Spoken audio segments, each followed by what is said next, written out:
എല്ലാവർക്കും നമസ്കാരം. എല്ലാവർക്കും അഭിശ്രീ ഹോംമെയ്ഡിലേക്ക് സ്വാഗതം. ഇന്നത്തെ നമ്മുടെ വീഡിയോ എന്ന് പറഞ്ഞാൽ പയർ കൃഷിയെക്കുറിച്ചാണ്.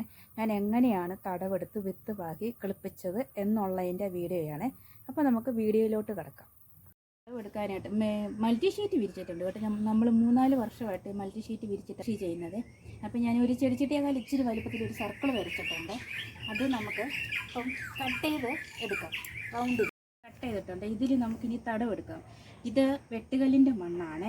ഇതിന് നമുക്ക് തടവെടുക്കുന്ന ആ റൗണ്ട് സൈസിൽ നമുക്ക് ആദ്യമേ ഇങ്ങനെ എടുക്കാം. അത് കഴിഞ്ഞിട്ട്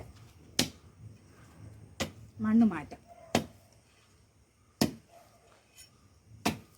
നമ്മുടെ മണ്ണിൻ്റെ കളർ കണ്ടോ ഗൈസ്?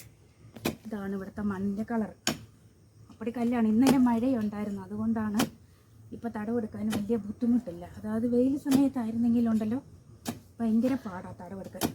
അടിയിലത്തെ മണ്ണ് ഉറച്ചതാണ് കേട്ടോ. ഞാനിപ്പോൾ കാണിച്ചു തരാമേ. സൗണ്ട് കേൾക്കുന്നുണ്ട് ചേട്ടാ. നമ്മൾ മണ്ണ് കോരി എടുക്കുമ്പോൾ എൻ്റെ സൗണ്ട് കേൾക്കുന്നുണ്ട്. ഉറച്ച മണ്ണാണിത്. എല്ലാ മണ്ണും ഞാൻ കോരി മാറ്റിയിട്ടില്ല. കുറച്ച് മണ്ണ് ഞാൻ ഇതിനകത്ത് ഇട്ടിട്ടുണ്ട്. വേരോട്ടം കിട്ടാൻ വേണ്ടിയിട്ടാണ് ഞാൻ ആ മണ്ണ് ഇട്ടേക്കുന്നത്. ഈ മണ്ണ് മാത്രമല്ല, വേറെ മണ്ണും കൂടെയാണ് ഞാനിവിടെ മിക്സ് ചെയ്യുന്നത്. പോട്ടി മിക്സൊക്കെ മിക്സ് ചെയ്ത മണ്ണാണ്. ഡോളോമേറ്റും എല്ലാം മിക്സ് ചെയ്ത മണ്ണാണ്. ഈ മണ്ണാണ് ഞാൻ അതിനകത്തിരുന്നത്. എല്ലാ തരത്തിലും ഞാൻ ഈ മണ്ണ് ഇട്ടിട്ടുണ്ട്.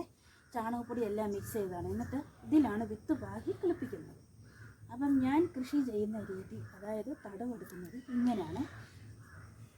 ഈ തടവ് ഞാൻ ഇതുപോലെ തന്നെയാണ് എടുത്തത്. മൾട്ടി ഷീറ്റ് വിരിച്ചിട്ടാണ് തടവെടുത്തത്. തടത്തിൽ തന്നെയാണ് വിത്ത് പാകി ഞാൻ കിളിപ്പിച്ചെടുത്തത്. പയറാണേ. വള്ളി വീശി തുടങ്ങിയപ്പോൾ തന്നെ ചുവട്ടിൽ ചെറിയൊരു കുറ്റി അടിച്ചു കൊടുത്ത് മുകളിൽ വല കെട്ടിയിട്ടുണ്ട്. അപ്പം ഞാൻ ആ കുറ്റിയിൽ കയറ് കെട്ടി ഞാൻ വലയിലും വലിച്ച് കെട്ടിയിട്ടുണ്ട്. നമ്മുടെ സൗകര്യം പോലെ കമ്പ് കുത്തി കൊടുക്കാം, മുളഞ്ചില്ലി ഉണ്ടെങ്കിൽ മുളഞ്ചില്ലി കുത്തി കൊടുക്കാം. ഞാൻ പ്ലാസ്റ്റിക് കയറാണ് കെട്ടി കൊടുത്തേക്കുന്നത്. വളം എന്ന് പറഞ്ഞാൽ കടലപ്പിണ്ണാക്ക്, വേപ്പപ്പിണ്ണാക്ക്, ചാണകപ്പൊടി എല്ലാം കൂടെ മിക്സ് ചെയ്താണ് ചുവട്ടിൽ ഇട്ട് കൊടുത്തിട്ടുള്ളത്. പിണ്ണാക്ക്, വേപ്പൻ പിണ്ണാക്കൊക്കെ കഞ്ഞിവെള്ളത്തിൽ പുളിപ്പിച്ച് നമുക്ക് സ്പ്രേ ചെയ്തും കൊടുക്കാം. ആഴ്ചയിൽ ഒരിക്കൽ ചുവട്ടിൽ ഒഴിച്ചു കൊടുക്കുകയും ചെയ്യാം. അതുപോലെ തന്നെ കിച്ചൺ വേസ്റ്റ് ചുവട്ടിൽ ഇട്ട് കൊടുക്കാം. മിക്സിയിലിട്ട് അടിച്ചായാലും നമുക്ക് ചുവട്ടിൽ ഒഴിച്ചു കൊടുക്കാവുന്നതാണ്.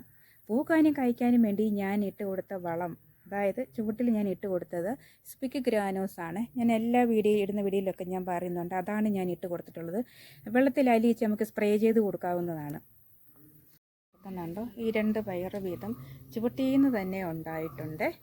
മുകളിലും ഉണ്ട്. നിറച്ച് പൂവുണ്ടായിട്ടുണ്ട്. ചുവട്ടിന്ന് പൂവുണ്ടായിട്ടുണ്ട്. ഉണ്ട്. ഇതിലും ചുവട്ടിന്ന് തന്നെ പൂവുണ്ടായിട്ടുണ്ട്. ഇതുവരെ ഇതിൽ ഉറുമ്പ് ശല്യം, മുഞ്ഞ ശല്യം ഒന്നും ഉണ്ടായിട്ടില്ല കേട്ടോ. പയറിലൊക്കെ പൂ ഉണ്ടായാൽ അതിൻ്റെ പിറ്റേ ദിവസം തന്നെ, പൂ കണ്ടു കഴിഞ്ഞാൽ പിറ്റേ ദിവസം തന്നെ ഉറുമ്പോ വെള്ളീച്ചയോ അങ്ങനെയൊക്കെ അതിൻ്റെയൊക്കെ ശല്യം ഉണ്ടാവേണ്ടതാണ്. ഇതുവരെ ഇതിൽ പ്രശ്നം കുഴപ്പമൊന്നുമില്ല. ഉണ്ട്. ചുവട്ടിന്ന് തന്നെ പൂവുണ്ടായിട്ടുണ്ട്. എല്ലാത്തിലും ഉണ്ട്. അതുപോലെ തന്നെ എല്ലാത്തിലും ഉണ്ട്. ഇത് കണ്ടോ, ആദ്യമേ ഉണ്ടായത് ഒരു പയറാണ്. ഇത് കഴിഞ്ഞിട്ട് ഈ 2 വീതം ഇതിലും ഉണ്ടാകുന്നുണ്ട്. എന്താ ഇതിലും ഉണ്ടാകുന്നുണ്ട്. അതുപോലെ തന്നെ ഇതിൽ ആദ്യമേ ഉണ്ടായത് ഒരു ഒറ്റ പയറാണ്. പിന്നെ ഈ 2 പയർ ഇത് ഉണ്ടാകുന്നുണ്ട്. അപ്പോൾ എല്ലാത്തിനും നല്ല തണ്ടുകനവും ഉണ്ട്. ഇലകൾ കണ്ടോ, നല്ല വലിയ വലിയ ഇലയാണ്. എല്ലാവർക്കും ഈ വീഡിയോ ഇഷ്ടപ്പെട്ടെങ്കിൽ ലൈക്ക് ചെയ്യുക, ഷെയർ ചെയ്യുക, കമൻറ്റ് ചെയ്യുക, സബ്സ്ക്രൈബ് ചെയ്യുക മറക്കല്ലേ. Thank you.